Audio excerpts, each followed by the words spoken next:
Praise the lord. మత్తయి సువార్త 24వ అధ్యాయము 23 నుంచి 28వ వచనం వరకు ధ్యానించుకుందాం. ఇక్కడ యేసుక్రీస్తు ప్రభువారు ఆయన రెండవ రాకడ గురించి సూచనలు శిష్యులకు చెప్తా ఉన్నారు. రెండవ రాకడ జరగకముందు భూమి మీద కొన్ని సూచనలు కనబడతాయి. యుద్ధాల గురించి, యుద్ధ సమాచారాల గురించి మనం వింటాము. కరువులు, భూకంపాలు వస్తాయి. ప్రభు వచ్చే ముందు కొన్ని సూచనలు కూడా కనబడతాయి. నాశనకరమైన వస్తువు పరిశుద్ధ స్థలంలో ఉండడము, ఇజ్రాయెల్ దేశంలో జరిగే ఆ మార్పుల గురించి కొన్ని సూచనలు ప్రభు ఇచ్చినారు. అలాగే అంత్యకాలంలో జరిగే ఇంకొక క్రియలు ఏంటంటే అబద్ధ క్రీస్తులు, అబద్ధ ప్రవక్తలు అనేకమైన అద్భుతాలు, ఆశ్చర్యకార్యాలు చేసి అనేకులను మోసపరుస్తారు. కాబట్టి బహు జాగ్రత్తగా ఉండాలి. ఇదిగో క్రీస్తు ఇక్కడ ఉన్నాడు, ఇదిగో క్రీస్తు అక్కడున్నాడు, వచ్చేసినాడు క్రీస్తు అని చెప్తే మీరు నమ్మకండి అని యేసుప్రభువారు చెప్తున్నారు.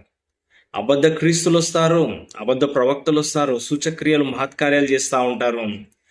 మన యొక్క స్థిరమైన విశ్వాసము బైబిలే, దేవుని వాక్యమే, పరిశుద్ధత, నీతి, దేవుని మార్గము కదండి.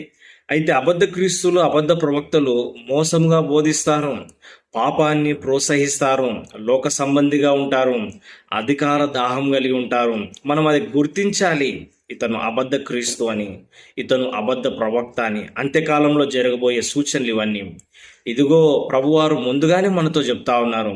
అరణ్యంలో ప్రభు ఉన్నాడు అంటే మీరు అక్కడికి వెళ్ళనవసరం లేదు. క్రీస్తు అక్కడ అరణ్యంలో ఉన్నాడు, లేదా ఇక్కడ లోపల గదిలో ఉన్నాడని చెప్పినా సరే మనం నమ్మొద్దు అని ప్రభు ఇక్కడ చెప్తున్నారు. మెరుపు తూర్పున పుట్టి పడమటి వరకు ఎలాగూ కనబడునో అలాగనే మనుష్య కుమారుని రాకడియు ఉండును. హల్లెలూయా. ఆకాశంలో మెరుపు పుడితే మనకు కనబడదా అండి? మనం దాన్ని చూడమా? రెండవ రాకడలో కూడా అలాగే జరుగుతుంది. యేసుక్రీస్తు ప్రభువారు మేఘారుడై ఆయన దిగి రాబోతున్నాడు. ప్రజలందరూ కూడా ఆయనను చూస్తారు. పీనుగా ఎక్కడ ఉన్నదో అక్కడ గద్దలు పోగవును అని ప్రభు చెప్తా ఉన్నాడు. యేసు ప్రభు వారు వచ్చినప్పుడు ఆ రాకడలో జనాలందరూ కూడా ప్రభు దగ్గరికి పరిగెడతారు, ప్రభుని కలుసుకుంటారు, కల్లారా ప్రభుని చూస్తారు. రెండవ రాకడకై మనం సిద్ధపాటు కలిగి ఉండాలి. ఈరోజు ఈ మాటలు వింటున్న నీవు రెండవ రాకడలో జరిగే సూచనలన్నిటిని కూడా గ్రహిస్తున్నావా? ఇజ్రాయెల్ దేశంలో జరిగే మార్పులన్నీ నువ్వు చూస్తా ఉన్నావా? అంత్యక్రీస్తును, అబద్ధ ప్రవక్తలను నువ్వు గుర్తించగలుగుతున్నావా? నిజమైన లోకరక్షకుడు యేసు అని నీవు విశ్వసిస్తున్నావా? ఆయన మార్గంలో నడుచుకుంటున్నావా? అలాగున నడుచుకుంటే నువ్వు ధన్యుడవు, నీవు నిత్య జీవానికి అర్హుడవు.